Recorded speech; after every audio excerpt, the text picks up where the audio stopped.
कराची में बारिश के बाद मौसम सुहाना हो गया। शहरियों ने समोसे और पकौड़ों की दुकानों का रुख कर लिया। शहरी मौसम खूब एंजॉय कर रहे हैं। इसी हवाले से बता रहे हैं नुमाइंदा बोल न्यूज़ मोहम्मद काशान। जी काशान, कराची में जो है गुज़िश्ता कोई 3 दिन से जो है बारिश का सिलसिला जारी है।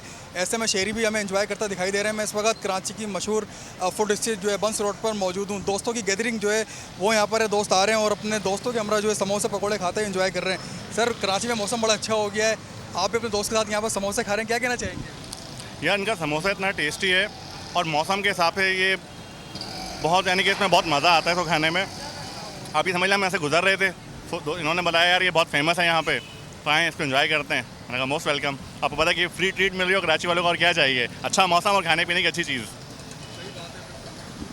शहरी मेरे हमरा मौजूद थे जो है उनकी जानिब से बताया गया कराची वालों को अच्छा मौसम और ट्रीट अगर अच्छी मिल जाए तो इससे बेहतर और कुछ नहीं होता। बहुत शुक्रिया काशान। सब्सक्राइब करें और बेल दबाएं ताकि कोई खबर रह न जाए।